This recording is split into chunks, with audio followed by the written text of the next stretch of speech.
바라보는 그런 성도가 되었으면 좋겠습니다. 기도하겠습니다. 하나님, 오늘 하루도 하나님의 은혜로 살았습니다. 하나님의 인도함이 없다면 매일매일 생활이 감옥 같은 인생을 살아가야 됩니다. 오직 예수 그리스도의 십자가만 바라보면 인생의 나침반 삼아 살아갑니다. 이러한 우리를 불쌍히 여기시길 긍휼히 여겨 주옵소서. 인생의 고단한 삶을 이길 힘을 주옵소서. 예수 그리스도의 이름으로 감사드립니다. 아멘.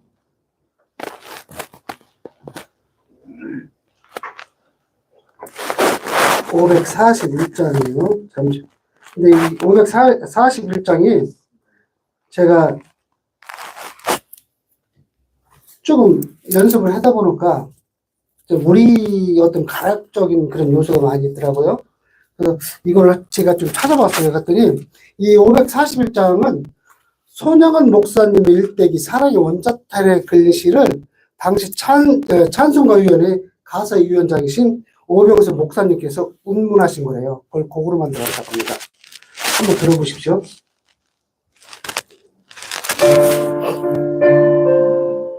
자, 같이 부르실까요?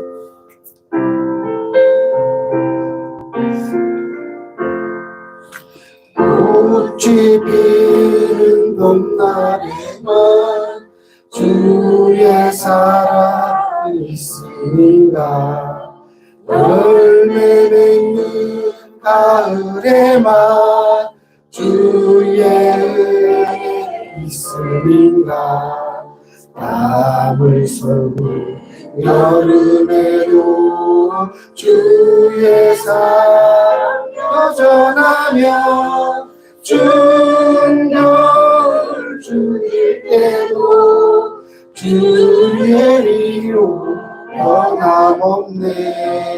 솔로몬의 부귀보다 욥의 고난을 더디하고 솔로몬의 지혜보다 욥의 인내 아름답다. 이 세상에 불의여가 나의 유혹 손짓하나 고생 중에 인내하며 제 웃음이 이루리라. 세상 권력 등에 업고 믿는 자를 핍박하는 어리석은 사람들아 회개하고 돌아오라. 무사히 얼마나며 인간의 힘 얼마나 하나님의 심판날에 견디지 못하리라. 저 천국을 바라보니 이 세상은 나그네 길 죽음의 길 피하라며 나의 갈길 막지 말라. 내게 맡긴 양을 위해 나의 교리 영화이게 우리 주님 하신 길을 충성으로 따르리라. 아멘. 가사 무지개 좋죠. 우리의 신앙이잖아요. 찬송가가 다 그렇지만 굉장히 좋아하거든요. 예, 오늘 자주 부르기를 원합니다. 204장입니다.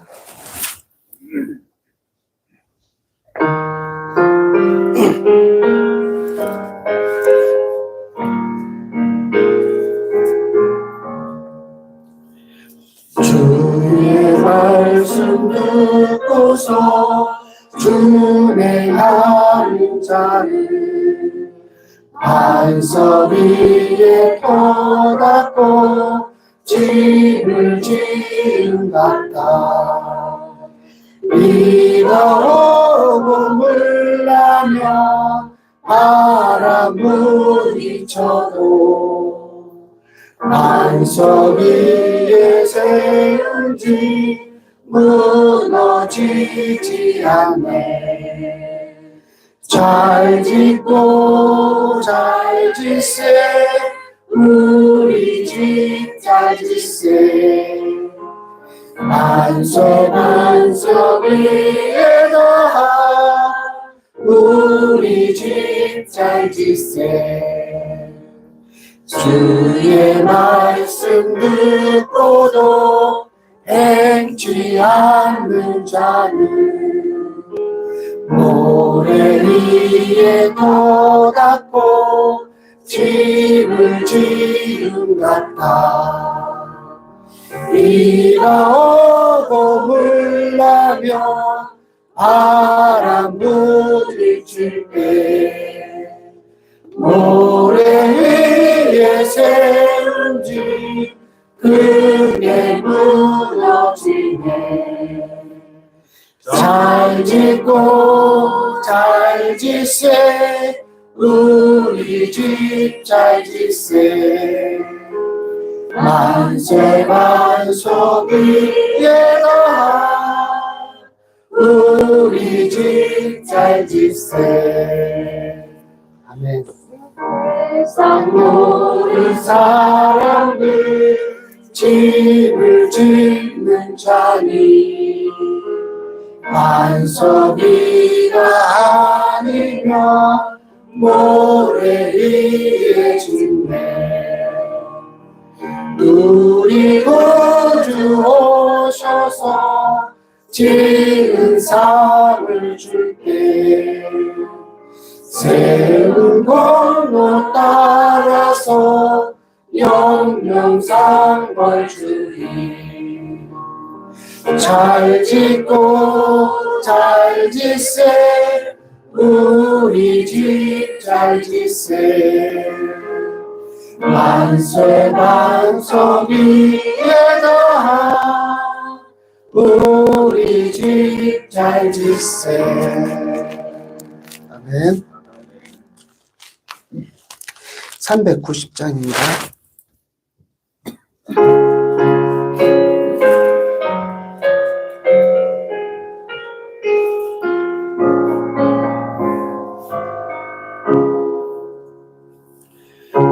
예수가 걸으시니 즐겁고 평안하구나. 주야의 사복에 들고 예수가 걸으시니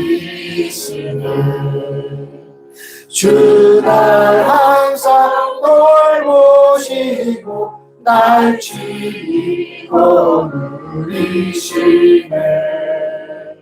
주 날 항상 돌보시고 날 지키고 누리시네. 때때로 괴로움 당하며 때때로 기쁨 누리게 음파 중에 지키시고 평안히 인도하시네. 주 날 항상 돌보시고 날 지키고 누리시네. 주 날 항상 돌보시고 날 지키고 누리시네. 내 주의 손을 붙잡고 천국에 올라가겠네. 괴로우나 즐거우나 예수가 거느리시네. 주가 항상 돌보시고 날 지키고 누리시네. 주나 항상 날 지니고 누리시네. 이 세상 이별할 때에 마귀의 권세 이기네. 천국에 가는 그 길도 예수만 누리시네. 주가 항상 널 보시고 날 지니고 누리시네. 주가 항상 널 보시고 날 지니고 누리시네.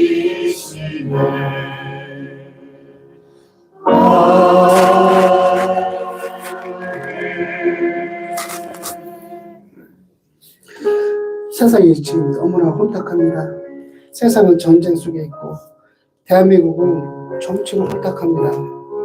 이럴 때 우리는 좌로나 우로나 치우치지 말고 오직 예수 그리스도의 십자가만을 바라보아야 살아갑니다. 그래야 이 혼탁한 속에서 하나님을 잊지 않습니다. 내가 좌로나 우로나 치우치는 그 순간 나 자신, 또 우리 기독교, 또 우리 교회는 무너질 수밖에 없습니다. 오직 예수 그리스도만 십자가만 잡을 때만이 우리는 살아갈 수 있습니다. 자, 오늘 이 저녁에 우리는 십자가만을 바라보는 삶을 살아갈 수 있게 주여 도와달라고 기도하시겠습니다. 주님, 우리는 주님만 바라볼 수밖에 없습니다. 주님, 도와주시옵소서. 세상은 너무나 혼탁합니다. 주여, 우리를 불쌍히 여겨 주옵소서.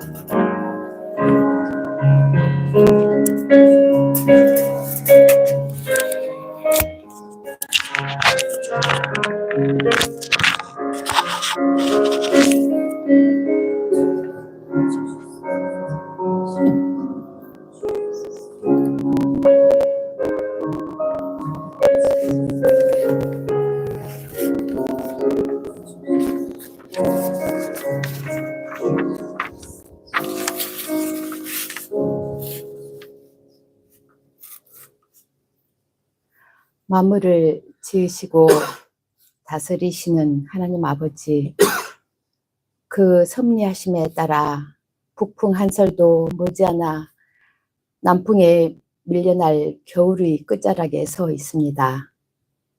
이제 움츠렸던 어깨를 곧게 펴고 그 크신 능력을 찬양하겠나이다. 영광 받으시옵소서. 저희를 사랑하사 택하셔서 친히 때마다 일마다 평강 주심으로 은혜의 보좌 앞에 나아옵니다. 성령님, 저희의 마음을 인도하사 신령과 진정으로 예배드리게 하시고 크신 은혜 내려 주옵소서. 우리를 죄에서 속량하시고 거룩하게 하셨으니 우리 또한 거룩한 자들로 살아야 했지만 그러지 못했음을 고백합니다. 예수 공로 의지하여 나왔사오니 허물과 죄는 사하여 주옵시고 서로 화평하고 선을 행하고 나누기를 즐겨하며 빛과 소금의 역할을 담당하는 거듭난 자들로 회복시켜 주옵소서. 여러 가지 형편과 처지에 따라 있는 처소에서 영상으로 예배드리는 성도님들께도 같은 은혜를 허락하여 주옵소서. 또한 병상에서 낫기를 소원하는 심령들마다 찾아가 위로하시고 치료하여 주심으로 함께 예배드리는 날이 속히 오기를 소원합니다.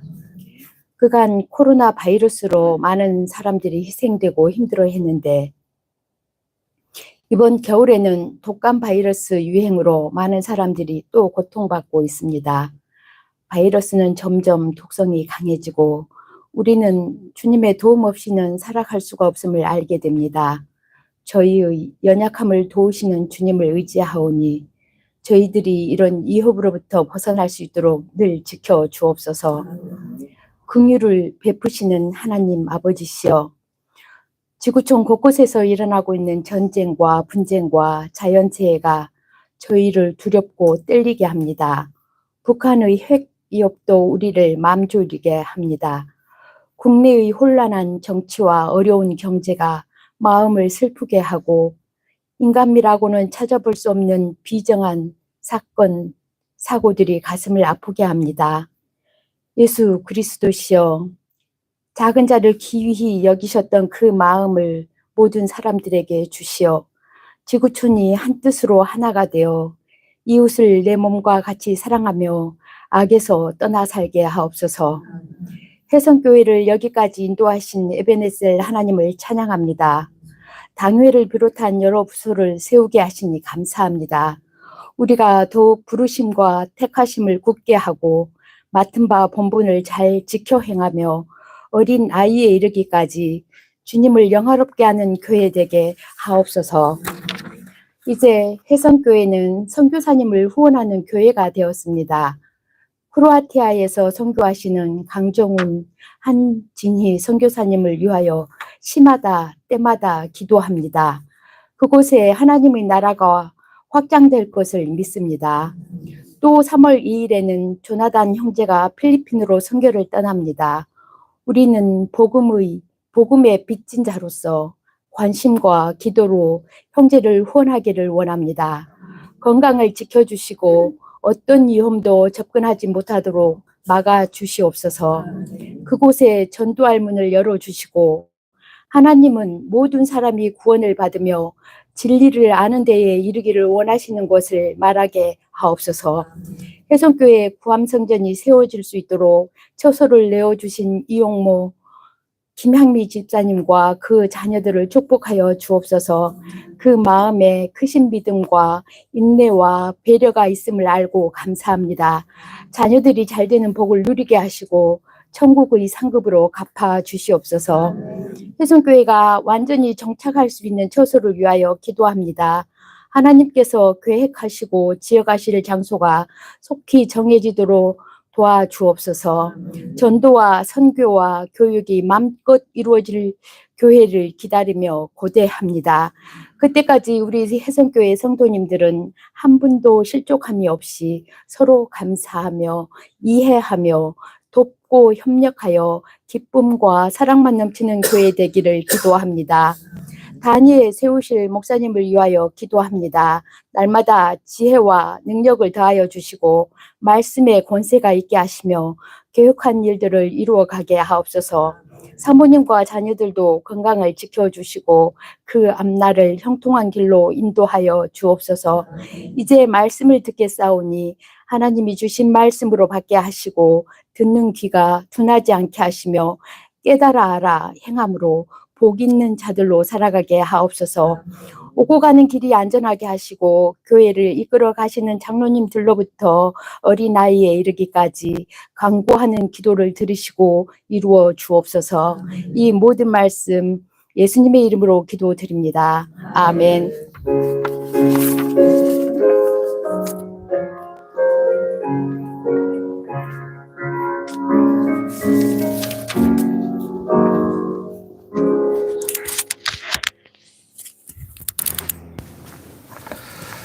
오늘 우리에게 주시는 하나님 말씀, 먼저 구약성경 시편 120편 말씀,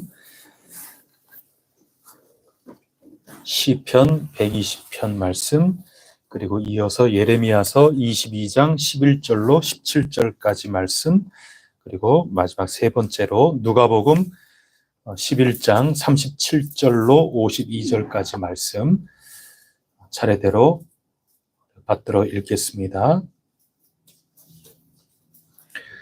먼저 구약성경 897쪽 시 120편 하나님 말씀입니다. 우리 다 같이 한 목소리로 길지 않은 시인데 함께 받들어 읽겠습니다. 시 120편입니다. 시작. 내가 환난 중에 여호와께 부르짖었더니 내게 응답하셨도다.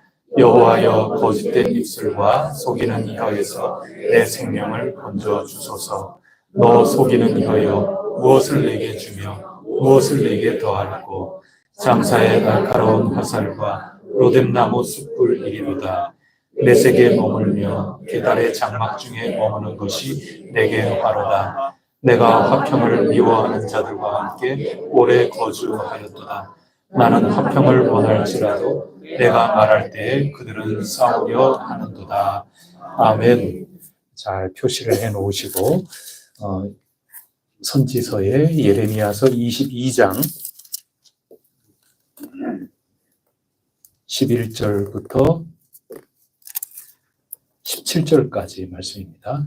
구약성경 1085쪽 예레미야서 22장 1절부터 11절부터 17절까지 저와 여러분 한 절씩 교독하겠습니다.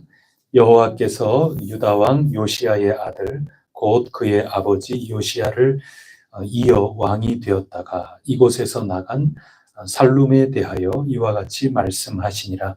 그가 이곳으로 다시 돌아오지 못하고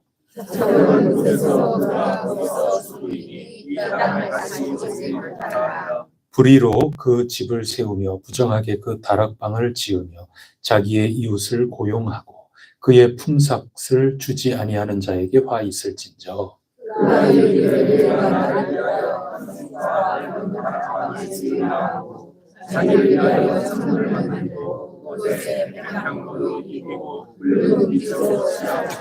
네가 백향목을 많이 사용하여 왕이 될 수 있겠느냐?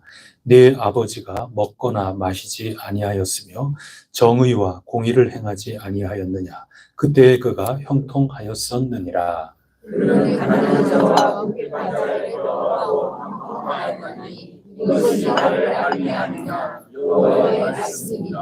같이 읽겠습니다. 그러나 내 두 눈과 마음은 탐욕과 무죄한 피를 흘림과 압박과 포악을 행하려 할 뿐이니라.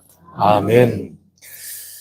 마지막 세 번째로 누가복음 11장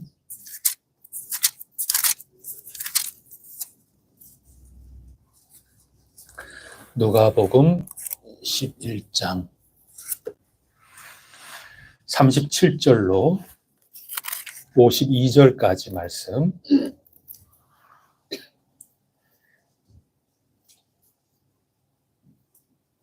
누가복음 11장 37절부터 52절까지 말씀입니다.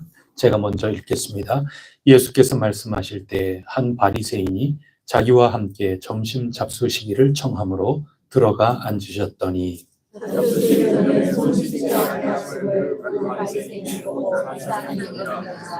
주께서 이르시되 너희 바리새인은 지금 잔과 대접의 겉은 깨끗이 하나 너희 속에는 탐욕과 악독이 가득하도다.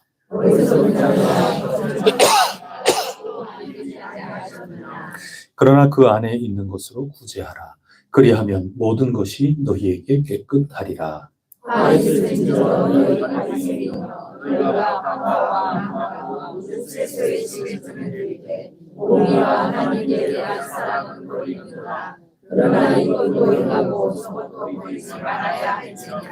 화 있을진저 너희 바리새인이여 너희가 회당의 높은 자리와 시장에서 문안 받는 것을 기뻐하는도다.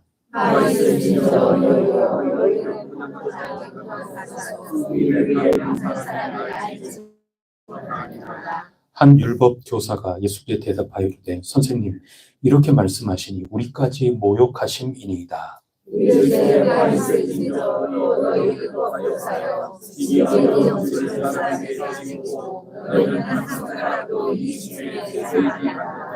화 있을진저 너희는 선지자들의 무덤을 만드는도다. 그들을 죽인 자도 너희 조상들이로다.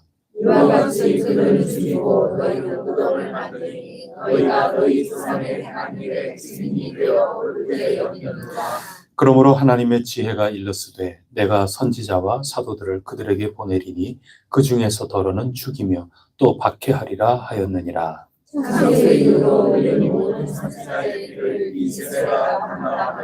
곧 아벨의 피로부터 제단과 성전 사이에서 죽임을 당한 사가랴의 피까지 하리라. 내가 너희에게 이르노니 과연 이 세대가 담당하리라.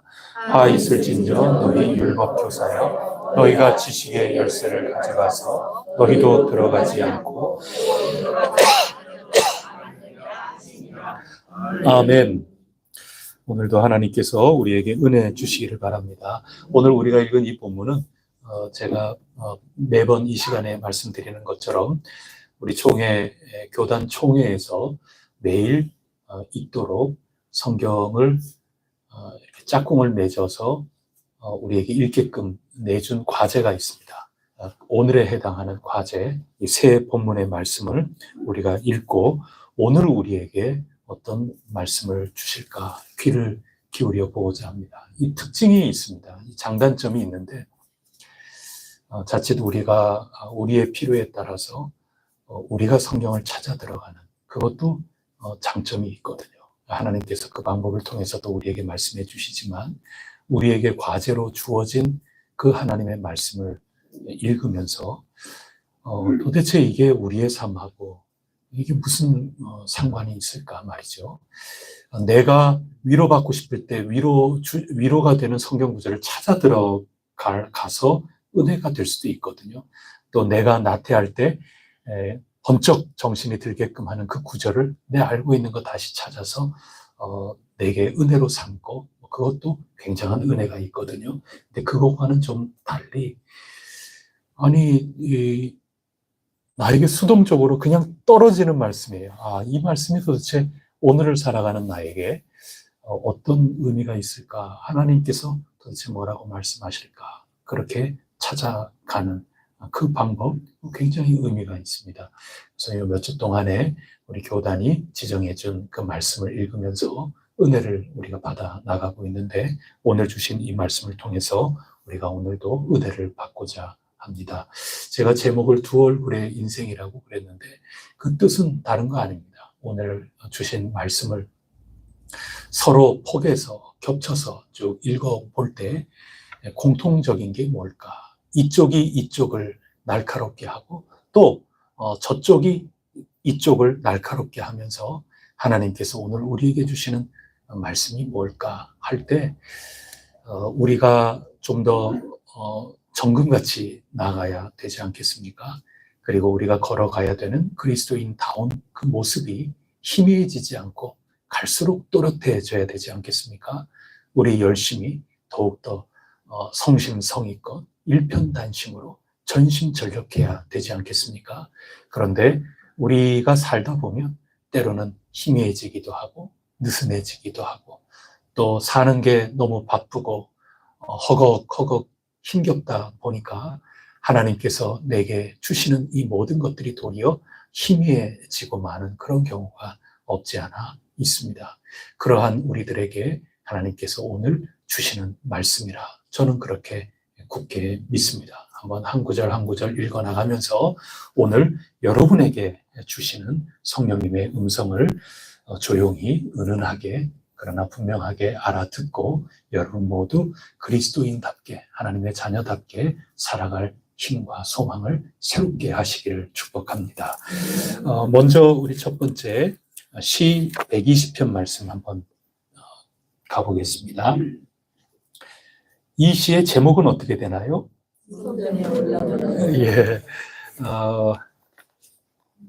성전에 올라가는 노래가 묶음입니다.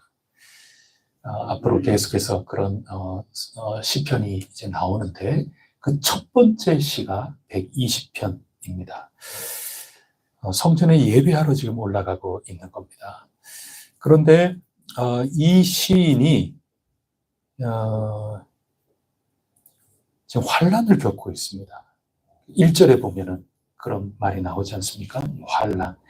지금 시인이 시를 이렇게 쓰고 있는 가운데 시인의 삶이 보이지 않습니까?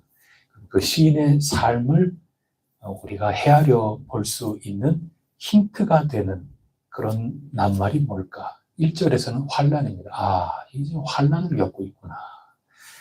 어떤 환난인지는 모르겠지만 굉장히 심적으로도 갈팡질팡하고 있고 괴롭기도 하고 또 육체적으로도 힘들는지도 모르겠습니다. 어쨌든 시인은 환난으로 경험을 한 겁니다. 그게 객관적인 환난일 수도 있는 거고, 또 객관적으로는 아이고 나는 그거보다 더한데 저거 갖고 환난이라고, 아이고 참 누구나 그럴 수도 있지만 주관적으로 내가 느낄 때 정말 몹시도 견디기 힘든 환난일 수도 있는 건 아니겠습니까? 적어도 이 시인은 환난을 겪고 있구나. 이제 그것을 우리가 그런 경험을 우리가 읽어낼 수가 있는 거죠. 2절을 보면 그 환난이 뭘까? 거짓된 입술과 속이는 혀에서 내 생명을 건져 주소서. 아이고, 이 거짓말하고 막 속이고 하는 이런 것 때문에 몹시도 아주 힘겨웠을는지도 모르겠습니다. 또 뒤집어서 읽어보면 기본적으로는 그런 뜻이 우선일 텐데 뒤집어 보면 모르겠어요. 속에서 시인이 자기 안에서 자기를 속이고 있을는지도 모르겠죠. 자꾸 일편단심이 희미해질 수 있을는지도 모르겠습니다. 그래서 그런 것들을 경험하면서 자기 자신하고 싸우는 것도 100 가운데 한 몇 % 정도 있지 않겠습니까? 사람의 인생이라는 게. 이게 거짓된 혀, 이 속이는 그런 모든 말하고 내가 싸우고 그 환난 가운데 내가 싸우는데 가만히 나를 들여다보니까 나도 나를 속이고 있고 내가 하나님의 백성이라고 그렇게 얘기하면서 내가 그 하나님 앞에 전심전력으로 아주 순전한 그런 마음과 실천, 행동력으로 가지 못하고 있었구나. 내가 나를 이렇게 힘들게 하고 있었구나. 그런 것도 없지 않아 있을는지도 모르겠습니다. 그래서 3절에 보면 너 속이는 혀여, 너가 나한테 뭘 주고 뭘 나에게 더 이득이 되게끔 할까? 당연히 이런 얘기가 나올 수 있겠죠. 그렇게 쭉 내려가다 보면 5절에 보면 지금 시인이 장소를 얘기해요. 두 장소를 얘기하는데 첫 번째는 매색이고 두 번째는 계달의 장막 중에 머무는 것, 이게 내게 화로다. 그렇게 노래한단 말이죠. 그래서 매색이나 계달 이런 곳에 살았구나, 그렇게 볼 수도 있겠고, 그런데 이 두 지명이 한 곳이 아니에요. 가까운 곳에 있지를 않습니다. 그래서 매색이라고 하는 곳은 지금 터키 동부 지역 쪽이 아닐까, 그렇게 추정을 하는데 정확한 거는 잘 모르겠어요. 워낙 오래된 성경의 문서니까 정확하게 현대의 어디다 이렇게 얘기가 참 쉽지가 않은데, 그래도 성경의 여러 이런 것들, 그리고 이 역사적인 것들, 이런 것들을 탐구해 나가 보면 현대의 그 땅 가운데 터키의 동부 쪽이 아니겠나, 흑해와 인접해 있는 그곳이 아니겠나. 참 먼 곳이죠. 예루살렘이 있는 유다에서 본다면 와, 이거 되게 먼 거죠. 굉장히 먼 겁니다. 그런가 하면 게달이라고 하는 것은 거기서부터 완전히 남쪽으로 내려옵니다. 지금 아라비아 사막 있는 쪽이라고 할 수가 있습니다. 그래서 이게 한 장소가 아닌데 이 두 장소를 가지고 이거 어떻게 해야 될까? 참 고민이죠. 성경이 이게 무슨 뜻일까? 멀다 하는 얘기죠. 지금 성전하고 하나님이 우리에게 주신 그 땅하고 어떤 이유인지 그거 정확하게 알 수는 없으나 하나님의 백성으로서 지금 참 몸이 먼 곳에 떠나가 있는 그런 겁니다. 그러면서 그 먼 곳에서 어떤 일이 있느냐? 물론 환난인데 그 환난이라고 하는 것을 다른 말로 바꾸어서 6절을 한번 보시면 내가 화평을 미워하는 자들과 함께 오래 거주하였도다. 매색과 계달이 얘기해 주는 것처럼 정말 동떨어진 아주 먼 곳에서 성전도 멀고 하나님의 백성들과도 먼 동떨어진 곳에서 내가 사는데 이곳에 있는 이런 이들은 화평을 미워하는 그런 사람들이로구나. 그러면서 7절에 한번 보십시오. 나는 화평을 원할지라도 내가 말할 때 그들은 싸우려 하는도다. 그래서 나는 화평을 원한다. 나는 하나님 백성이다. 뭐 그런 거죠. 그렇게 하려고 애를 썼지만 그 먼 곳에, 참 동떨어진 곳에 살아가는 내 삶의 현실은 하나님 백성으로 살아가려고 하는 그런 삶, 화평으로 대변되는 참 조화로운 그런 삶과는 거리가 먼 그런 삶이 되었구나. 그게 현실이라는 겁니다. 그러면 이 현실 속에서 아무리 하나님 백성이라 그래도 이런 현실 속에서 오래 살았다고 얘기를 하는데 그렇게 오래 살다가 보니까 어떻겠어요? 그런 사람들 닮아가게 마련인 겁니다.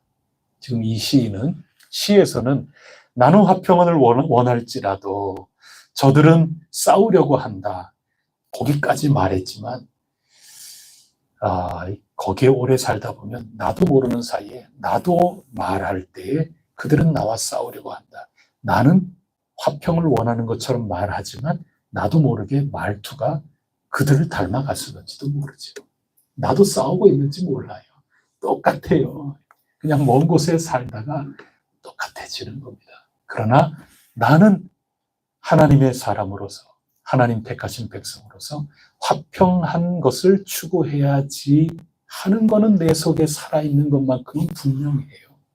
그런데 너무 오랫동안 중심과는 너무 멀리 떨어져서 살다 보니 화평을 원하지 않는 그들과 살다 보니 그들이 싸우려고 달려들면 나도 어떻게 해요? 최소한의 방어도 해야 되고 그들과 싸우고 싶지 않지만 싸워야 되는 거고 뭐 그렇게 하다 보니 이 시인이 어느 날 정신이 번쩍 드는 거죠. 나 여기 이렇게 살다가 나 큰일 나겠다. 두 얼굴이 있으면서 괴로운 거죠. 그래서 저는 기본적으로는 이 원수들 때문에 괴롭고 힘든 그 환난인데 저는 일부 곰곰이 생각해 보면 이 두 얼굴, 내 속에 사도 바울처럼 두 법이 막 이렇게 있어서 나는 먹고 살기에 내가 살아가기에는 이 땅이 좋다고 이 멀리 성전에서 멀리 여기까지 이렇게 왔는데 내가 먹고 살기는 참 좋은데 내 이 현실 속에서 나도 열심히 그냥 엉덩 다투고 나도 그냥 열심히 땀 흘리고 그러면서 내 먹고 사는 거는 되는데 나도 모르게 이들 가운데 너무 오래 있었던 것 같다. 내 마음은 하나님의 백성인데 하는 자의식은 여전히 살아있는데 나 이들과 아무래도 너무 오래 있는 것 같다. 이 괴로움. 이게 내가 시험 가운데 이겨내야 되는, 이 유혹 가운데 이겨내야 되는 그 환난. 그러나 마음대로 되지는 않고. 그래서 이 시의 제목이 성전에 올라가는 시라는 얘기예요. 이건 서론이에요, 서론. 제일 첫 번째 문을 열어 젖히는 시가 이겁니다.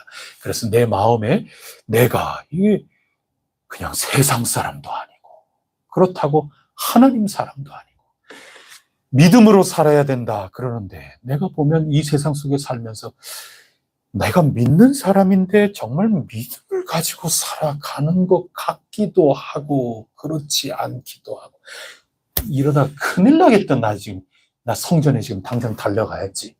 그러면서 지금 달려가기 시작하는 노래. 그게 시 120편의 노래라고 할 수 있는 겁니다. 여러분 우리 속에 희미한 게 우리는 이 둘이 함께 잘 겹쳐 있는 삶을 어쩔 수 없이 살아갈 수밖에 없습니다. 이 세상에 살면서 그러나 우리 시민권은 하늘 시민권을 갖고 있기 때문에 우리가 열심히 하려고 애를 써도 희미해지는 나는 화평을 원하지만 이 세상이 나로 하여금 화평으로 살아가지 못하게끔 만드는 이 희미한 가운데 시인은 어이쿠 이러다가는 진짜 큰일 나겠다. 성전을 찾아가는 그 노래. 이게 첫 번째 오늘 우리에게 주시는 말씀의 내용입니다. 두 번째로 한번 넘어가 보겠습니다. 선지서 예레미야 22장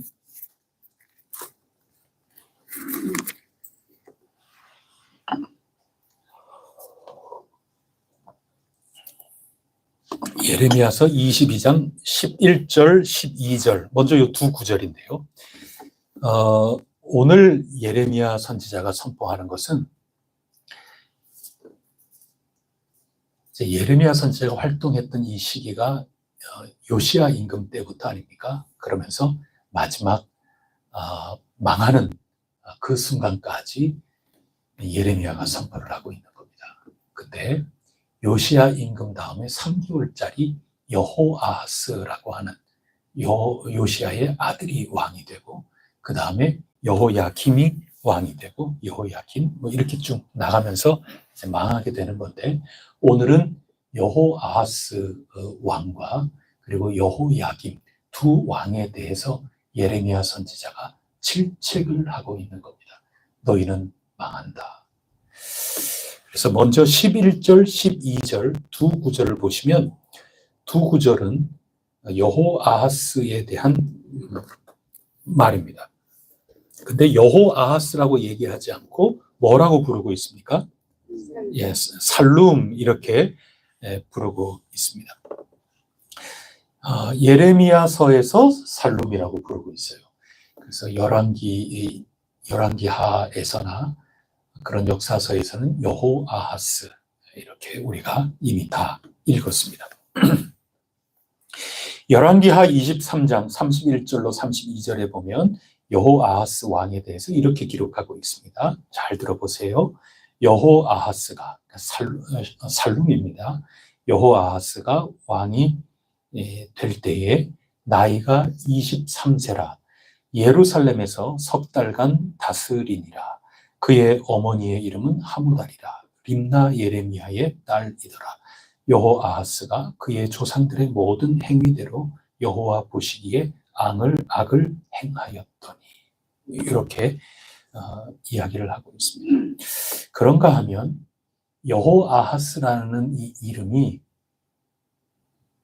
오늘 이 살룸만 이름을 가지고 있었던 이름이 아니고, 똑같은 이름을 가진 왕이 저 북쪽 이스라엘에도 있었습니다. 동명이인입니다. 훨씬 전대에 있었던 이야기죠. 그래서 예후 왕 기억하시죠? 예후가 이제 하나님의 열심을 품고 아합의 그 집안을 다 심판을 하고 드디어 왕이 되지 않습니까? 예후가 하나님이 주신 그 모든 인생을 다 살면서 왕 노릇을 하고, 그 다음에 예후의 아들이 왕이 되는 겁니다. 그 예후의 아들 왕인 그 이름이 여호아하스입니다. 그 여호아하스에 대해서도 열왕기하 13장 1절 2절 이렇게 기록하고 있는데, 북쪽 왕 여호아하스는 어떤 평을 받고 있느냐 한번 들어보세요. 유다의 왕 아하시아의 아들 요아스의 제23년에 예후의 아들 여호아하스가 사마리아에서 이스라엘 왕이 되어 17년간 다스리며 여호와 보시기에 악을 행하여 이스라엘에게 범죄하게 한 느밧의 아들 여로보암의 죄를 따라가고 거기서 떠나지 아니하였으므로. 별로 좋은 평을 받지를 못합니다. 여로보암 그 우상 숭배하는 그 죄를 그대로 따라가고 거기서 떠나지 아니하였다. 이게 북쪽 이스라엘 왕 여호아하스에 대한 평가였습니다. 여호아하스라는 이 이름의 뜻은 여호와께서 붙잡으셨다 하는 뜻이거든요. 여호와께서 붙드셨는데 어떻게 이렇게 살아갈 수 있을까요? 참 답답한 노릇이죠. 그런데 그 역사서에서는 그렇게 평가를 하는데, 예레미야서에서는 예레미야 선지자가 굳이 여호야김을 아주 혼쭐을 내는 것처럼 그렇게 평가하지를 않습니다. 굳이 그 조상들의 모든 행위대로 여호와 보시기에 악을 행하였다, 이런 평가를 굳이 예레미야는 말을 하지를 않아요. 13절부터 여호야김 왕을 한번 보세요. 13절부터의 내용은 여호야김 왕에 대해서 얘기하는 거거든요. 13절에 보면 불의로 그 집을 세웠다. 부정하게 다락방을 짓고 이웃을 고용하고 또 품삯을 제대로 주지 않았다. 여호야김 너 그래서 망할 거다. 이런 얘기거든요. 아주 불의한 왕이었습니다. 백성들을 아주 막대한 겁니다. 제대로 정의롭게 대하지 않았던 것입니다. 그리고 14절에 보면 말은 내가 나를 위하여 큰 집과 넓은 다락방 지으리다. 그러니까 자기 자신만을 위해서, 말은 왕이라고 얘기하지만 사실 자기 자신만을 위해서 건축을 하면서 살았다. 자기를 위하여 하나하나 모든 것들을 만들 뿐이고 이웃을 향하여 자기의 백성들을 위해서는 정말 아무것도 주지 않고 있는 것 빼앗고 불의하게 통치를 했다. 그거 나무라는 거. 너 그래서 망했다. 15절에 보면 내가 백향목, 좋은 재료를 가지고 집을 짓는다고 해서 너가 왕이더냐. 여러분 이거 아주 무서운 말씀을 지금 전달하고 있는 거죠. 그래, 너 지은 건축물 정말 어마어마한 재료, 진짜 빛나는 그러한 재료를 가지고 집을 지었는데 그렇다고 해서 네가 왕이더냐. 무서운 말씀인 거죠. 그래서 하나님께서 여호야김을 벌하셨다. 망하게 되는 그런 길을 하나님이 허락하셨다. 지금 그런 말씀인데 11절, 12절 보면은 살룸에 대해서는 굳이 뭐 악하고 이런 이야기를 안 해요. 그냥 요시야 임금이 그렇게까지 안 해도 되는데 그냥 자기에게 좀 도취가 돼가지고 전쟁터에 나가서 그만 전사해버리지 않습니까? 그러니 백성들이 그 아들을 여호아하스를 왕 위로 세운 겁니다. 그런데 그 애굽 나라가 국제 정세상에 애굽 나라가 와가지고 그냥 볼모로 잡아가 버리고 여호야김 임금을 세운 거거든요. 여호아하스는 3개월 동안 뭐 그렇게 큰 악을 행하겠어요. 근데 역사는 악을 행하였다 이렇게 명확하게 얘기를 하지만 예레미야 선지자는 그런 얘기를 일부러 안 한 건지 그 얘기는 썩 뒤로 그냥 하고 잠깐 왕이 됐다가 그냥 애굽에 끌려갔다. 그냥 이런 정도만 얘기를 하는 겁니다. 그러면서 독특한 점이 여호아하스라고 부르지 않고 살룸이라고 부르는 겁니다. 왜 그렇게 이름을 바꿔서 얘기를 할까? 이 살룸이라는 게 본디 발음 그대로 한다면 우리나라 말은 살룸 이렇게 해서 인쇄가 되어 있지만 살룸이 아니라 샬룸입니다. 샬룸. 이스라엘은 자음이 쉬 하는 발음도 있고 스 하는 발음도 있거든요. 근데 살룸이 아니라 샬룸이에요. 샬룸 하면은 우리 좀 비슷한 발음이 뭐가 있죠? 샬롬. 그래서 샬롬은 아주 조화로운, 참 조화롭고 온전하고 그게 샬롬 아닙니까? 그래서 그 샬롬에서 파생된 명사가 샬룸이에요. 그러면 조화롭다 하는 것은 그냥 우리가 얼른 생각해서 이쪽으로 좀 기울어진다, 시소가 좀 기울어진다 그러면 얼른 이렇게 참 조화롭게 이렇게 균형을 잡고 요게 샬롬이거든요. 그래서 샬룸 하면은 요게 좀 부족하다 그러면 요쪽에 좀 힘을 보완을 해야 되잖아요. 그래서 보완한다, 또 보상한다, 또는 보복한다, 뭐 그런 뜻도 있는데 하여튼 채워 넣는다 하는 겁니다.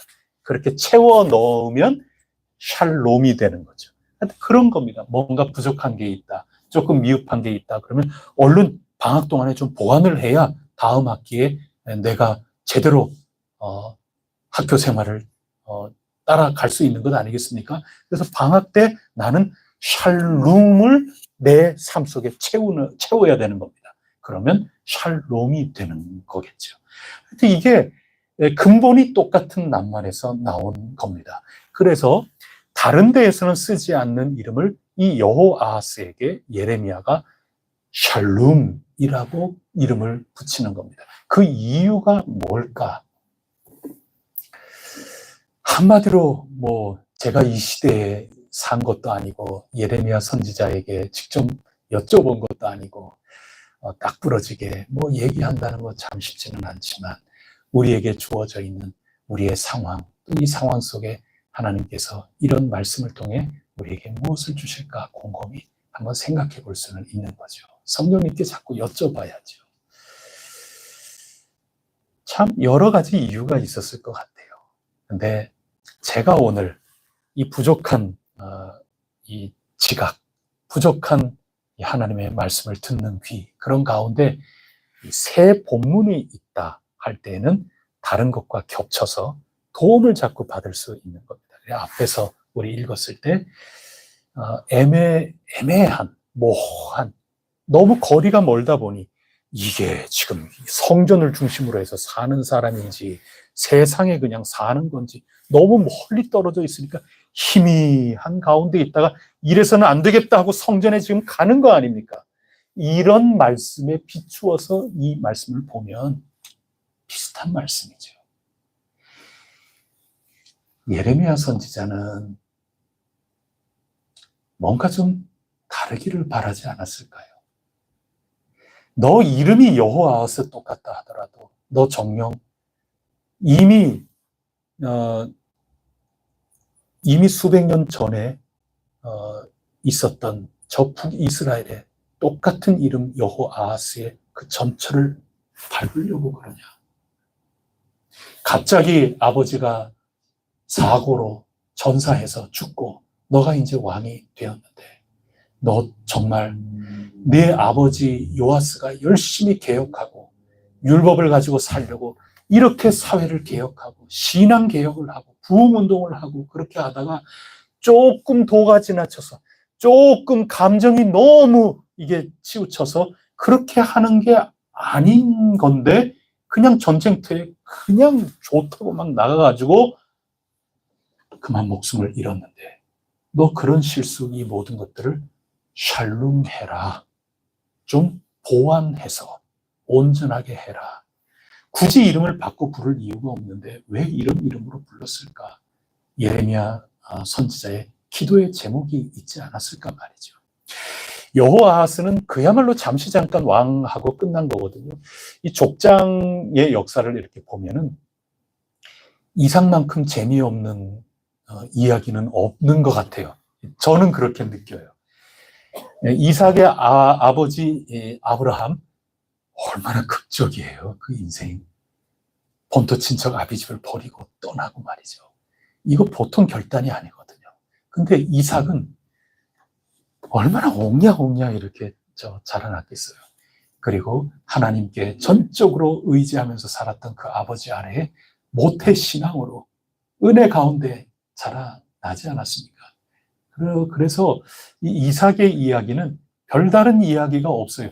저 아빠랑 똑같아요. 실수도 아빠랑 똑같고 다시 주여 주여 하면서 다시 회복되는 것도 아빠랑 똑같고 그래서 이삭은 아예 없어도 이삭은 어떻게 살았는지가 충분히 상상이 되는 별 재미가 없어요. 근데 이삭의 아들 야곱으로 가면 야곱도 파란만장한 인생을 살지 않습니까?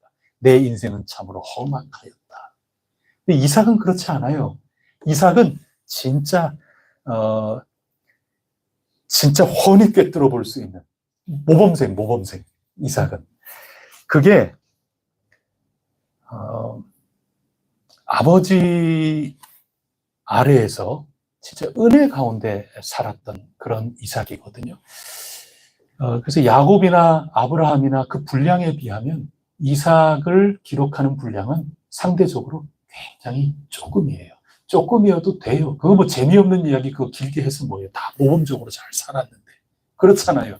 그렇게 기록 안 해도 알잖아요. 이삭이 어떤 삶을 살았는지. 이 뭐 틀림없는 거거든요. 그러니 분량이 작아져요. 그냥 아빠하고 똑같은 거 그냥 몇 개 이렇게 넣고 그런 거 외에는 사실은 없어요. 오히려 이삭의 아내 구하는 장면이 뭐 길게 설명이 되죠. 이삭은 그냥 잠깐인 거예요.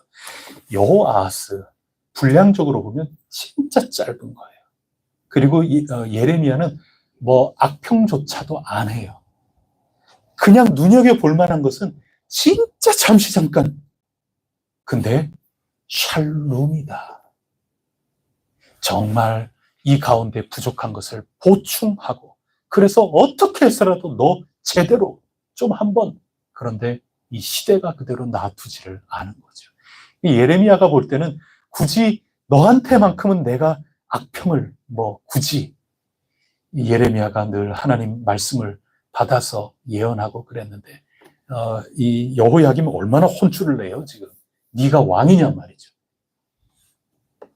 의리의리한 집에 산다고 너가 왕인 줄 아냐? 착각하지 마라. 아주 냉엄하게 혼쭐을 내는 것 아닙니까? 근데 여호아하스는 그런 악평을 받지는 않아요. 좀 안 됐죠. 짧은 생에. 샬룸이라는 데 굉장한 강조점이 있지 않겠나. 저는 그렇게 보았습니다. 그러면 제가 이렇게 길게 여호아하스에 대한 이해를 함께 나누기 위해서 쭉 길게 설명을 했는데, 여러분, 여호아하스 이름이 똑같다고 똑같은 인생 살면 안 되는 겁니다. 자칫 두 얼굴을 가진 인생이 될 수 있어요. 그런데 여호아하스, 하나님이 붙드셨다, 하나님께 붙들림 받았다는 그런 삶이라면 예레미야가 부르는 것처럼 샬룸에 대한 거 책임 있게 살아가란 말이죠.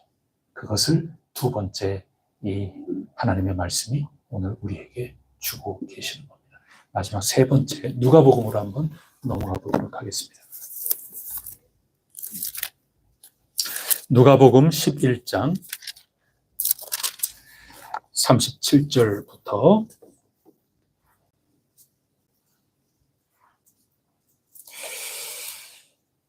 이렇게 보시면 여기 배경이 어떤 배경인지 37절을 보시면은 이해를 하십니다. 자, 다 같이 읽어볼까요? 예수께서 말씀하실 때 한 바리새인이 자기와 함께 점심 잡수시기를 정하고 들어가 앉으셨더니, 여러분 지금 바리새인하고 예수님하고 저 사이가 어떤 것 같아요? 분위기가 지금 어떻습니까? 아유, 분위기 지금, 이게 분위기 얼마나 좋아요. 그래서 말씀 듣고 오늘 우리로는 예배 드렸다 생각하세요. 예배 드리고 성경 공부하고 그러면서 바리새인이 거기까지 와가지고 성경 공부 참석했어요. 바리새인 그러면 예수님하고 별로 안 친한 것 같은데, 누가복음은 기본적으로 안 친한데 또 아주 막 그렇지 않아요. 누가복음은 그래요. 어느 정도 또 바리새인하고도 또 좀 그런 친교도 나누고, 오늘이 그런 말씀이에요. 바리새인이 성경 공부 끝난 다음에 예수님한테 아주 시간도 좀 출절하고 그러는데, 제가 식사 대접할 때 맛집이 있어요. 저기 한번 가서 좀 식사하시죠. 이러면서 가는 거예요. 여러분 분위기 좋은 겁니다. 지금 예수님하고 바리새인하고 분위기 좋아요. 예수님 섬기고 예수님 존경하고 예수님 높이고, 바리새인이 지금 그러고 있는 겁니다. 분위기 좋은 겁니다. 그런데 이러면 재미가 없잖아요. 뭔가 일이 생기는 겁니다. 38절 한번 보겠습니다. 38절 시작. 잡수시기 전에 손 씻지 아니하심을. 아이고 지저분해라. 이거 예수님 선생님은 굉장히 고상한 분인 줄 알았는데 이거 손도 안 씻고 그냥 저렇게 드신다. 그 정도도 좀 마음에 걸림이 있는데, 지금 이 얘기는 율법에 대한 해석이죠. 바리새인들은 율법을 자기네들이 정권을 가지고 해석을 해서 이 율법대로 살려면 이러한 거를 지켜야 된다. 이 하위에 여러 법을 만들지 않습니까? 율법이 헌법이라면 그 아래에 여러 법률, 그리고 시행령, 규칙 이런 것들을 제정할 권한이, 이 특권이, 권위가 이 바리새인에게 있어서 어마어마한 것, 하위에 이런 것들을 만들어서 요거대로 하지 않으면 다 너는 왜? 너는 여기 왜 이 금발 봤어요? 너는 왜 손 안 씻었어? 전부 이러는 거죠. 거기에 예수님이 걸린 겁니다. 그래서 거기에서 예수님이 지금 야단치는 거죠. 겉은 번지르르 하지만 속은 하나님 나라에 합당하지 않은 그런 삶을 살고 있다. 아주 신랄하게 비판을 하는 장면이 오늘 우리가 읽은 본문 말씀입니다. 44절을 한번 보십시오. 한 절만 한번 읽어보겠습니다. 44절 시작. 화 있을진저 너희여 너희는 평토장한 무덤 같아서 그 위를 밟는 사람이 아멘. 평토장한 무덤. 그래서 표시하느라고 요즘에는 돌 같은 거 이렇게 엎어놓기도 하고 뭐 그러죠. 그러면 표시가 나지요. 근데 그런 것도 없다. 그냥 평토장 했다. 그러면 자칫 여기가 무덤인지 뭔지 어떻게 알아요? 표시가 안 나는 겁니다. 표시하기 위해서 우리는 전통적으로 봉분을 한 거죠. 근데 이제는 뭐 봉분 그렇게 하기도 그건 어려운 거죠. 잘 모른단 말입니다. 비석 없는 그냥 평토장한 무덤과 같다. 그 얘기는 속은 무덤인데 속은 죽어 있는데 겉은 여러 가지 규칙을 가지고 요거 실천하면서 굉장히 번지르르하게 살아가고 있다 하는 그것을 이야기하고 있는 겁니다. 이 현실 속으로 들어오면 말이죠. 겉은 예수님 섬기는 것 같고 겉은 예수님 존경해요. 예수님 정말 존경해요. 저하고 제가 예수님 식사 대접하고 싶어서 그래요. 예수님 진짜 존경합니다. 겉은 이렇게 하면서 결정적으로 속으로 이렇게 가가지고는 예수님을 깔아 뭉개려고 지금 하고 있는 그것을 가지고 너 두 얼굴 갖고 있다. 지금 평토장한 무덤 같구나. 예수님이 그 말씀하고 있는 겁니다. 왜 야단을 치겠어요? 그러지 말라는 겁니다. 네 속에 순결함, 네 속에 정결함, 너의 지금 나아가는 방향, 그 목표, 이게 정말 올바른지 점검해라. 지금 개달과 매색처럼 너무 멀리 떨어져 있다 보니까 희미해진 거 아니냐 말이죠, 지금. 무지개 색깔은 여기는 아주 그런데 이게 가면서 이게 점점 희미해져가지고 그냥 일반 하늘색처럼 지금 여기에서 무지개 색깔인지 그냥 일반 하늘 색깔인지 희미해져 있는 거 아니냐 말이죠. 지금 그 가운데 성전을 올라가는 나 이러다가 안 되겠다. 정신 차려야 되겠다. 나 마음을 바로 잡아야 되겠다. 정신 똑바로 차려야 되겠다. 내가 언제까지 이렇게 희미하게 있을 거냐. 이렇게 하는 성전을 올라가는 이처럼 여호아하스라는 이름 그것대로 전철을 밟으면서 그렇게 살아가고 조상의 죄를 그대로 답습하고 그러는 게 아니라 그렇게 살면 너 보응 받는다. 너 벌 받는다. 야단 맞는다. 샬룸 또 뒤집어서 너만큼은 여기에 좀 모자란 부분을 다시 채워서 너 균형을 좀 잡아야 되지 않느냐. 이러든지 저러든지 너는 샬룸으로 살아야 되는 거 아니냐. 예레미야서의 말씀. 그리고 오늘 바리새인 겉으로는 내 주님 다른 사람들 전부 사람들이 오죽 많이 막 몰려들어야 말이죠. 지금 예수님 그러니 예수님 함부로 할 수는 없는 거고 내가 예수님이랑 친하고 내가 예수님 잘하는 거 이 사람들한테 좀 보여줘야 내가 이 사람들에게 좀 더 존경받고 그런 얄팍한 정치적인 그런 것 가지고 예수님 식사 한번 하시죠 이렇게 하지만 재벌을 못 주고 말이죠. 예수님한테 그렇게 말씀하고 예수님 걸어 넘기려고 이렇게 하다가 예수님께 하나님 나라의 관점으로 아주 따갑게 질책을 받는 거죠. 네 정체가 뭐냐? 네 정체가 뭐냐? 도대체 나 대접하는 그거 너의 진짜 정체가 뭐냐? 중간에는 율법학자도 바리새파거든요. 그러나 직업이 율법학자인 거죠. 율법학자가 거기서 바리새파 친구고 자기도 바리새파고 그러니까 이렇게 와가지고 이러다가 그렇게 야단 맞는 거 보고 굉장히 불편한 거예요. 아니 일부 바리새인이 그렇게 얘기했다고 그래서 우리 전체를 그렇게 하는 거 그건 좀 아니지 않습니까? 네 정체가 뭐냐 말이지. 똑바로 알아들어야지. 지금 하나님 나라의 복음에 비추어서. 지금 그 얘기가 누가복음의 말씀인 겁니다. 오늘 우리 새벽기도 말씀으로 한번 돌아가 보세요. 이걸로 이제 제가 마무리를 지으려고 합니다. 자, 오늘 새벽기도 말씀은 시몬을 부르신 말씀입니다. 시몬이 예수님 그 전에 알았을까요? 몰랐을까요?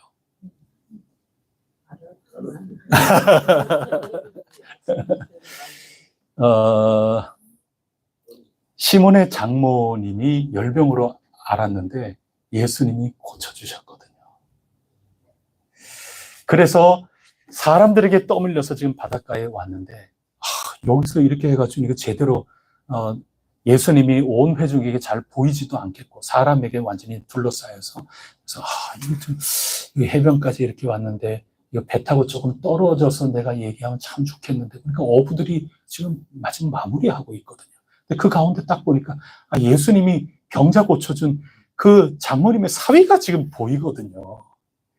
그러니 누구한테 부탁하겠어요? 시몬한테 가서 부탁하는 거죠. 시몬, 내 좀 배 좀 띄우세요. 내 여기 좀 해가 강단 삼아가지고 하지요. 그러니 베드로도 시몬도 이렇게 보니까 이거 은혜 받았잖아요. 그러니 안 들어줄 수가 없는 거죠. 그리고 밤새도록 내 그물을 내렸지만 고기를 못 잡았는데 당신 말씀이니까 내가 순종하겠다고. 그거는 장모님 낫게 해주셨는데 그거 어떻게 내 경험 또 내 지식 업으로서 평생 경험하고 했던 것으로는 말도 안 되는 거죠. 근데 어떻게 면전에 대고 이제 쓸데없는 소리 하지만 어떻게 그래요? 장모님 고쳐주셨는데.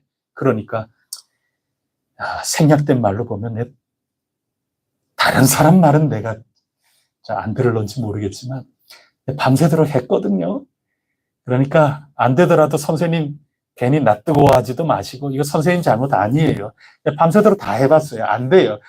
그래도 권위 있는 치유해 주신 은혜 주셨고 내 좋은 분이라는 거 알아요. 사람을 회복시켜 주시고 저 낙오된 사람들 이 사회의 일원으로 다시 복귀할 수 있도록 해주시고 귀신을 쫓아내 주시고 말씀이 하나님 말씀처럼 권위가 있는 그런 말씀이고 우리 인생들 참으로 불쌍히 여기고 긍휼히 여겨주시는 좋은 분이라는 건 내가 어떻게 어길 수 있겠습니까? 제가 말씀대로 제가 해봅지요. 그렇게 하다가 엄청난 일이 벌어진 겁니다. 그런데 베드로가 장모가 나았다 그래서 완벽한 사람이 되었느냐? 그건 아닌 것 같아요. 왜냐? 아무래도 간접 경험이거든요. 아들이 여러분 사위도 아들 같은 사위 있는 겁니다. 저도 사위거든요. 다 사위도 아들 같은 심정으로 다 그런 거지만 그냥 편의상 진짜 내 배로 낳은 아들이라면 글쎄요 사위보다는 조금 더 나았을까요? 근데 지금 정말 배로 고통으로 낳은 아들도 아니고 사위예요. 또 사위도 그 장모님까지 함께 한 집에서 지금 먹여 살려야 돼요. 그런 삶을 살아야 되는 어깨에 무게. 그래서 밤새도록 일한 겁니다. 지금. 나가서 일하기 바빠요. 지금 남자가 그 예수님 따라다니는 거기에 따라다니지 못하고 자기 일에 바쁜 겁니다. 얼마나 충실하고 그랬겠어요. 그리고 내가 아팠다가 나은 것도 아니에요. 근데 벌써 남이 아팠다가 나은 거고 그나마 가족이기 때문에 선생님 알아보고 그 말씀에 따라서 내가 거절 못하고 그냥 순종할 수밖에 없고 또 해야만 되고 그래서 순종을 한 겁니다. 그런데 엄청난 기적, 이제는 간접 경험이 아니라 직접 경험하는 거죠. 그래서 그 다음 말이 뭐냐? 예수님 앞에 엎드리는 겁니다. 두 번째 이야기는 저는 죄인입니다. 왜 죄인이라고 고백하겠어요? 희미한 거거든요. 경험을 했지만 간접 경험. 그렇고 그런 다 좋은 일 하는 사람들. 나는 그건 그거고 나는 지금 먹고 사는 게 바쁘고 그런 거죠. 개달과 매색의 삶이 얼마나 어깨가 무겁겠어요. 그렇게 사는 겁니다. 그러면서 나쁜 뜻으로 그런 건 아닌데 그냥 까맣게 그냥 좀 희미하게 있는 찰나에 이런 엄청난 예수님 은혜를 자기 자신이 직접적으로 경험하니 자신의 모든 희미한 것이 다 죄인입니다. 죄가 생각나는 겁니다. 그리고는 저를 떠나가 주세요. 제가 당신과 도저히 같이 있을 그런 게 못 된다고. 진솔한 고백이죠. 진정한 신앙 고백이 여기에 나오는 겁니다. 그 다음에 주님께서 너는 어부지만 이제부터는 사람을 취하리라. 이제후로는 사람이 완전히 뒤바뀌는 거죠. 그래서 여러분, 오늘 우리 새벽 기도부터 해서 교단 총회가 오늘 우리에게 읽으라고 준 이 모든 것들 겹쳐 읽으면서 오늘 나에게, 우리에게, 이 시대에 하나님께서 정말 밝히 말씀하고 계시는 것이 무엇일까? 또 우리가 아니라 여러분 개별적으로 여러분의 구체적인 삶 속에 오늘 하나님께서 주시는 그 말씀이 무엇일까? 한번 곰곰이 생각해 보시기 바랍니다. 크게 봤을 때 우리가 걸어가는 길, 걸어가는 이 목적, 우리가 부름받은 목적, 그리고 하나님의 사람으로서 우리가 살아가는데 우리의 좋은 뜻과 이 신앙이 혹시라도 희미해져 있지는 않는가? 혹시라도 나태해져 있지 않는가? 이래도 저래도 대강 다 맞는 것 아닌가? 이런 가운데 살아가고 있다면 하나님 앞에 더욱더 간구해야 할 것입니다.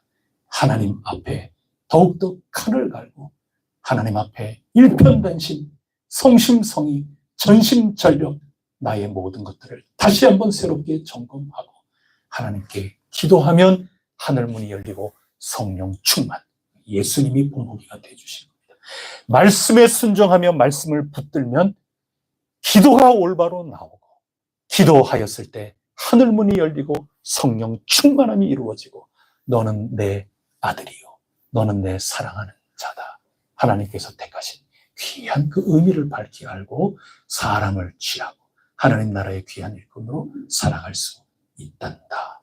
이것이 오늘 새벽부터 이 저녁까지 하나님께서 우리에게 주시는 말씀의 요지입니다. 묵상하시면서 여러분 모두 하나님 앞에 결단할 거 결단하시고 반듯하게 세워야 될 거 새로 세우시고 흔들흔들거리는 그런 기둥뿌리가 있다면 그거 보완 공사하셔서 샬룸 보완해야죠. 골조 보완해야죠. 그렇게 해서 샬롬을 온전히 이루어 나가고 하나님 나라를 온전히 경험하고 전파해 나가는 귀중한 능력의 종들이 될 수 있기를 간절히 바랍니다. 기도 올리겠습니다.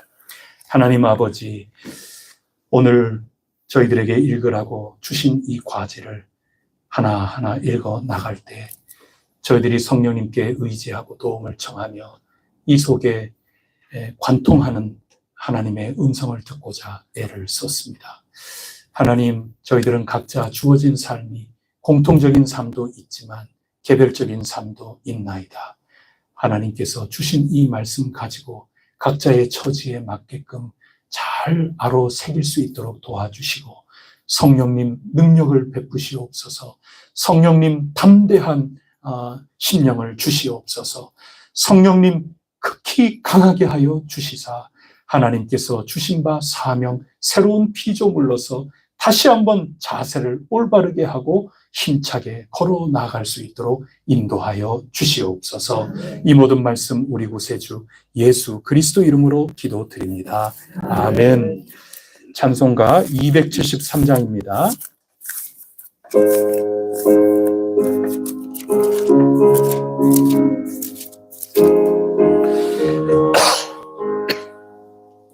나 주를 멀리 떠났다 이제 옵니다.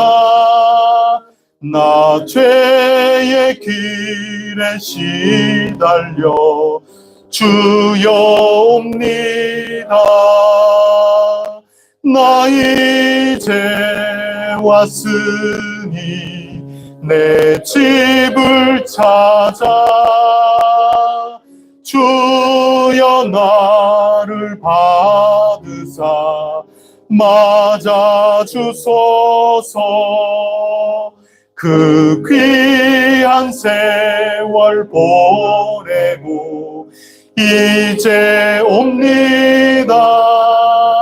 난 뉘우쳐 맺히는 눈물로 주여 옵니다. 나 이제 왔으니 내 집을 찾아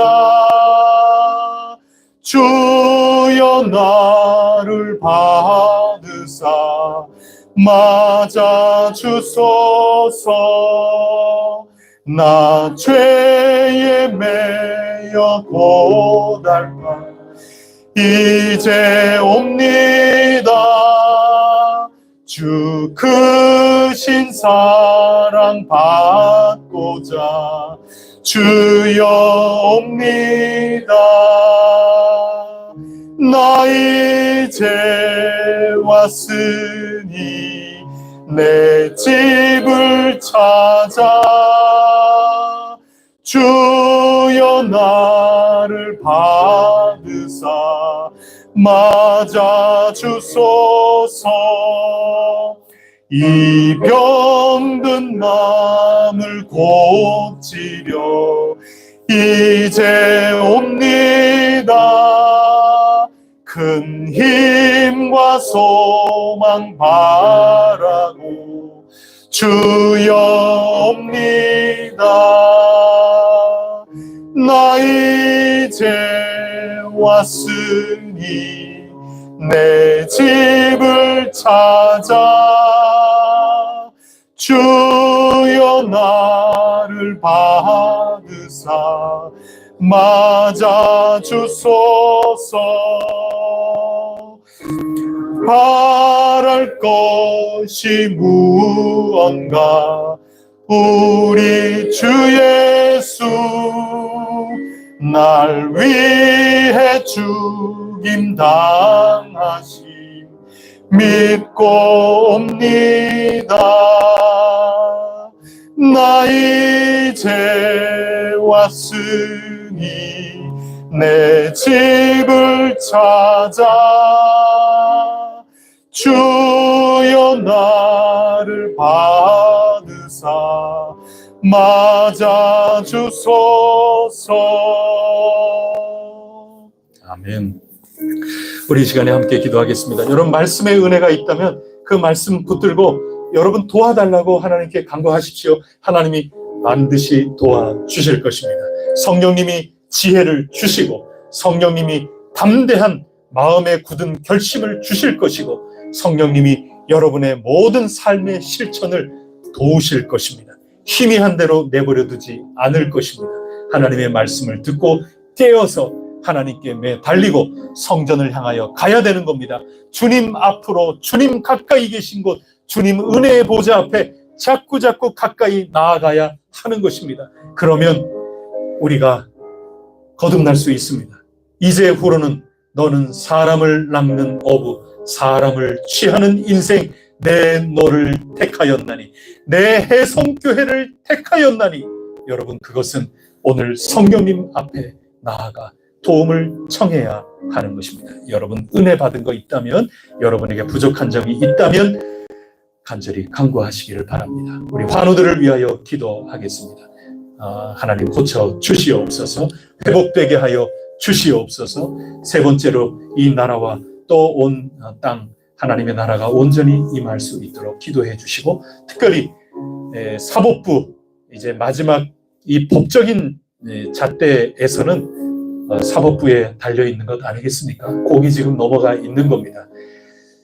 정신을 똑바로 차리고 치우치지 않고 올바르게 해나갈 수 있도록 성령님 저들 가운데 역사하여 주시옵소서. 그리고 여러 정치하는 이들 위해서 우리 간절히 기도해야 되겠습니다. 저들 모두 최선을 다하여 해나가고 있으나 하나님 도우심이 없으면 그저 허수아비 밖에 되지 못하지요. 하나님 성령님 이 대한민국을 사랑하여 주시는 줄 믿습니다.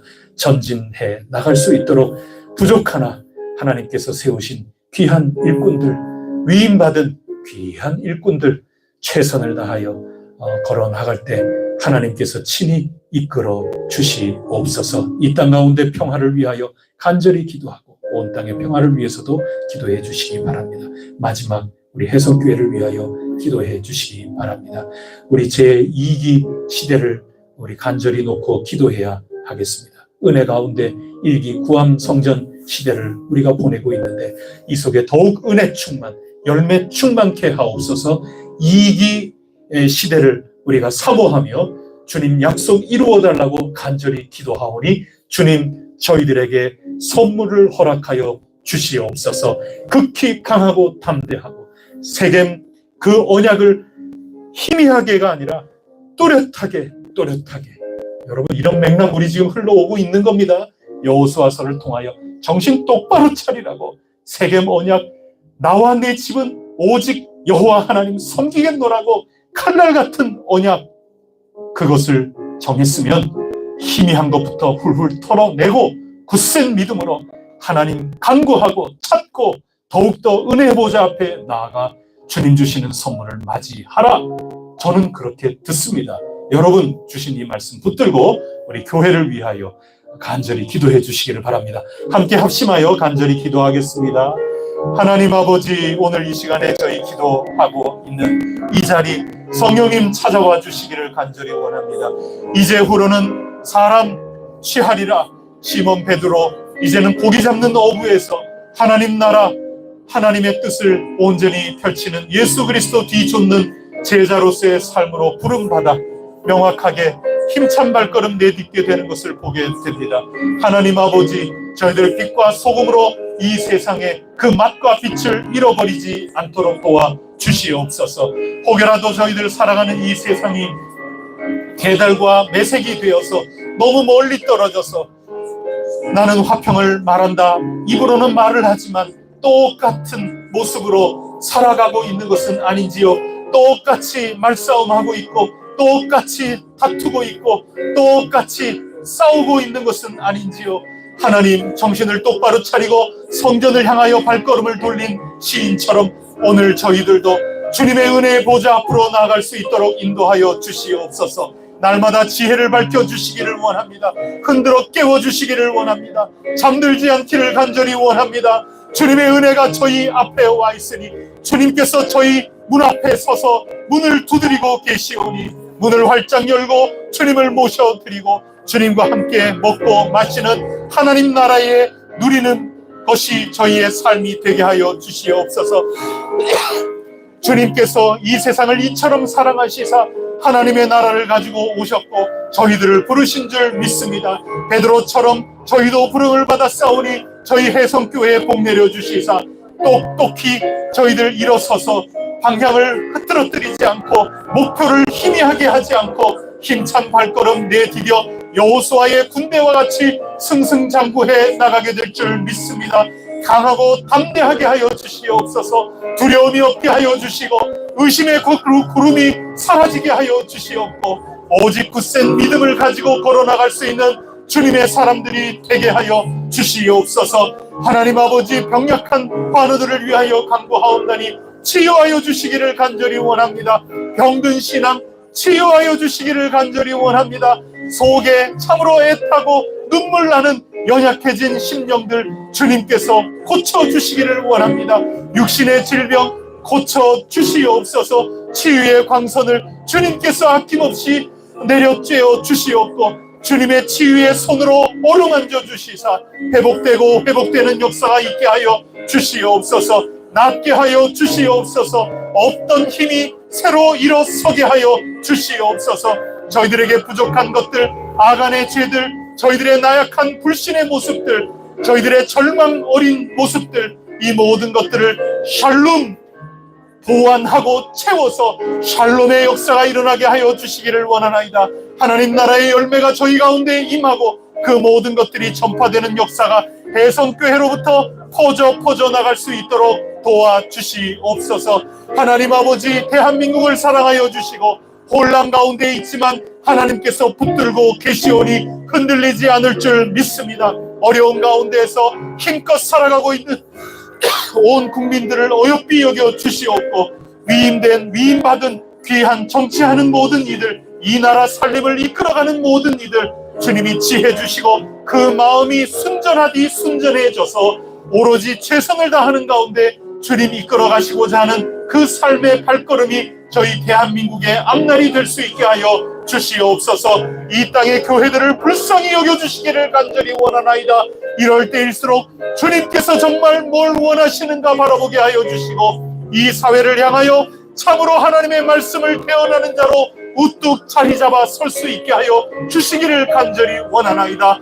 하나님 아버지, 온 땅 가운데 평화의 소식이 들리기를 원하나이다. 주님 고쳐 주시옵고 주님께서 새롭게 하여 주시는 역사 이루어 주시옵소서. 저 춥게 얼어붙은 동토의 땅, 북녘 땅을 불쌍히 여겨주시고 그 땅에 다시금 부흥의 역사가 일어나기를 소망하옵나니, 주님 성령님께서 그 땅을 운행하여 주시기를 원하나이다.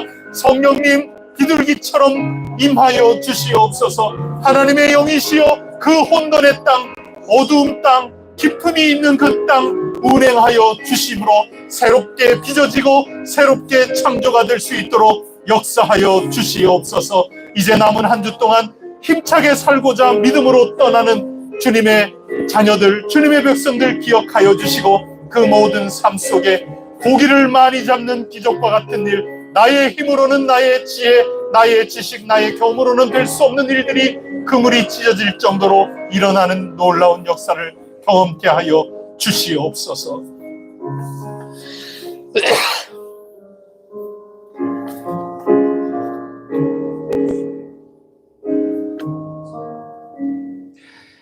이 모든 말씀을 우리 구세주 예수 그리스도 이름으로 간절히 기도드립니다. 아멘. 하늘에 계신 우리 아버지, 아버지의 이름을 거룩하게 하시며 아버지의 나라가 오게 하시며 아버지의 뜻이 하늘에서와 같이 땅에서도 이루어지게 하소서. 오늘 우리에게 일용할 양식을 주시고 우리가 우리에게 잘못한 사람을 용서하여 준 것 같이 우리 죄를 용서하여 주시고 우리를 시험에 빠지지 않게 하시고 악에서 구하소서. 나라와 권능과 영광이 영원히 아버지의 것입니다. 아멘.